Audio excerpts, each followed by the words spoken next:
आज हम लोग महर्षि मांडव्य के पावन कथा का श्रवण करेंगे। महाभारत के आदि पर्व से यह कथा है। महर्षि मांडव्य एक ब्रह्मचर्य, सत्यनिष्ठ, कर्तव्यनिष्ठ और धर्मनिष्ठ ऋषि थे। वे अपने आश्रम के दरवाजे पर ही एक वट वृक्ष के नीचे बैठकर तपस्या करते थे, दोनों हाथ ऊपर उठाकर। उन्होंने मौन धारण करने का नियम ले रखा था। अब किसी से बोलते नहीं थे, केवल भगवान की आराधना में ही लीन रहते थे। एक दिन कुछ चोर चोरी करके जंगल की ओर भागे और संजोग से भागकर वे महर्षि मांडव्य के आश्रम के पास आ गए। राजा के सैनिक चोरों का पीछा कर रहे थे। चोरों ने जब छिपने का कोई जगह नहीं देखा तो महर्षि मांडव्य के आश्रम में ही अंदर जाके कुटी में छिप गए और अपना सारा माल वहीं पे, सोना चांदी पैसे जो भी थे सब वहीं पे छिपा दिया। अब तुरंत ही राजा के सैनिक वहां आए और महर्षि मांडव्य से पूछा कि मुनिवर, इधर से कोई चोर गया है? किसी चोर को भागते हुए आपने देखा है? महर्षि मांडव्य तो मौन व्रत ले रखे थे, मौन धारण करने का नियम ले रखा था। उन्होंने कोई जवाब नहीं दिया। राजा के सैनिकों ने पुनः दोबारा पूछा कि ऋषिवर, क्या इधर से कोई चोर गया है?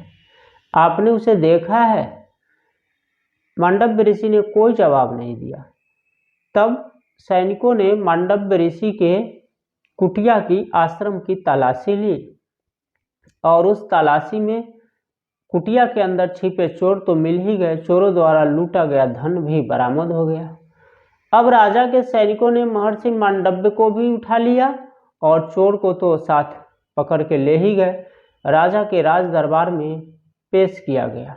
राजा ने आदेश दे दिया। राजा ने दंड का आदेश दिया और कहा कि इन सबको सूली पर लटका दिया जाए।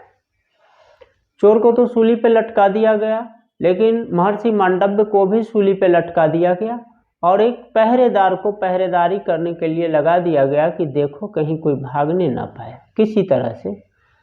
अब महर्षि मांडव्य को सूली पर लटके कई दिन हो गए, लेकिन वे ध्यान में मग्न थे, उन्हें कुछ पता ही न चला।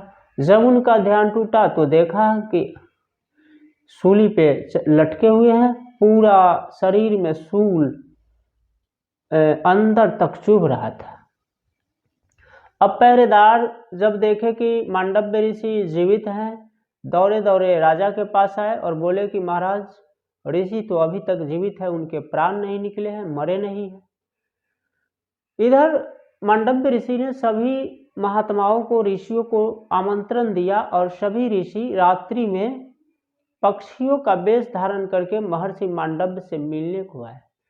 सब मुनियों ने, ऋषियों ने प्रार्थना की कि मुनिवर, आपको किस अपराध के कारण इतना बड़ा सजा मिला, इतना बड़ा दंड मिला? तब महर्षि मांडव्य ने कहा कि अब इस अपराध के फल का जो दंड है वो तो धर्मराज ही बताएगा कि मुझे किस अपराध के कारण इतना बड़ा सजा मिला है। राजा भी तुरंत वहां आ पहुंचे। उन्होंने मुनिवर से क्षमा याचना की, पैरों पर गिर पड़े और बोले कि मुनिवर, मुझे माफ कर दीजिए, अनजाने में गलती हो गई है, मैंने आपको पहचाना नहीं। महर्षि मांडव्य ने कहा कि आपका कोई दोष नहीं है, मैंने आपको क्षमा तो कर दिया, लेकिन जब सूल से उतारा गया तो सूल शरीर में चुभ गया था, सूल को काटा गया। उसी लहूलुहान शरीर के साथ महर्षि मांडव्य क्रोध में धर्मराज के पास जा पहुंचे और उन्होंने धर्मराज से कहा कि आपने मुझे किस कर्मों का फल दिया है, किस कर्म के कारण मुझे इतना बड़ा दंड मिला है? धर्मराज ने कहा कि महाराज, आप जब छोटे थे तो फतंगी को पकड़ के उसे पीछे से सूल भोंक दिया करते थे, जिसके कारण फतंगी सूल के दर्द से कराह के छटपटा कर मर जाती थी। उसी कर्मों का दंड आपको आज सूल के रूप में मिला है। महर्षि मांडव्य ने धर्मराज से पूछा कि उस समय मेरी आयु क्या रही होगी, मेरी अवस्था क्या रही होगी? धर्मराज ने कहा कि 10-12 वर्ष की अवस्था रही होगी। महर्षि मांडव्य कुपित हो गए। उन्होंने धर्मराज को कहा कि 10-12 वर्षों तक तो बच्चा अबोध रहता है, अनजान रहता है, उसे अच्छे बुरे का ज्ञान ही नहीं रहता है, फिर उसे उसके कर्मों का फल तो मिलता नहीं है। आपने मुझे इतने छोटे से अपराध के लिए उसमें भी ब्राह्मण को इतना बड़ा दंड दे डाला। और उन्होंने उसी समय एक मर्यादा स्थापित की और कहा कि 14 वर्ष की आयु तक कोई भी बच्चा जो अपराध करता है, क्षमा योग्य अपराध करता है, उसे उसके कर्म का दंड नहीं मिलेगा, क्योंकि 14 वर्ष की आयु के नीचे तक उसके कर्मों का कोई लेखा जोखा नहीं होगा। और उन्होंने धर्मराज को भी श्राप दे दिया कि आपको शूद्र योनि में, शूद्र माता के गर्भ से पृथ्वी पर मनुष्य रूप में जन्म लेना पड़ेगा। धर्म और नीति के बात को समझाते समझाते थक जाओगे, लेकिन वहाँ तुम्हारा मानने वाला कोई नहीं होगा।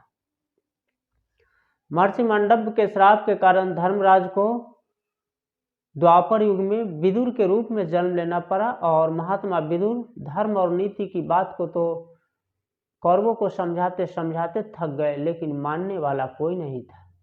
तो बस आज इतना ही। कल हम फिर महाभारत से दूसरे कथा का श्रवण करेंगे।